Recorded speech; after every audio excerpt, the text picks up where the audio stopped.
There is no more serious danger to our planet today than the most powerful and destructive weapons ever devised by man, of which the United States, as you know, has many.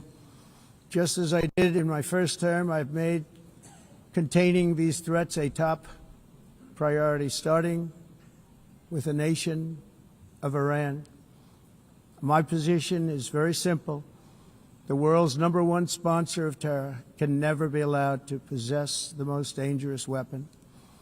That's why, shortly after taking office, I sent the so-called Supreme Leader a letter making a generous offer. I extended a pledge of full cooperation in exchange for a suspension of Iran's nuclear program. The regime's answer was to continue their constant threats to their neighbors and U.S. interests throughout the region, and some great countries that are right nearby. Today, many of Iran's former military commanders, in fact, I can say almost all of them, are no longer with us. They're dead. And 3 months ago, in Operation Midnight Hammer, 7 American B-2 bombers dropped the 14 30,000-pound each bombs on Iran's key nuclear facilities, totally obliterating everything. No other country on earth could have done what we did. No other country has the equipment to do what we did. We have the greatest weapons on earth. We hate to use them.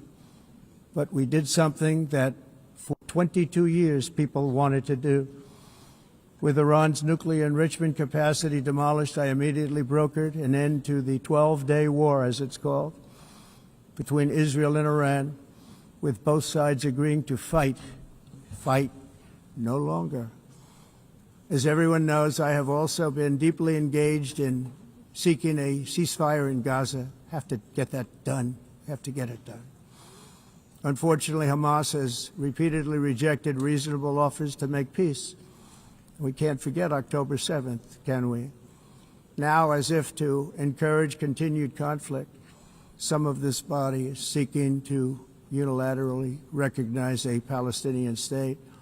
The rewards would be too great for Hamas terrorists for their atrocities. This would be a reward for these horrible atrocities, including October 7th, even while they refuse to release the hostages or accept a ceasefire. Instead of giving to Hamas and giving so much, because they've taken so much, this could have been solved so long ago. But instead of giving in to Hamas's ransom demands, those who want peace should be united with one message: release the hostages now.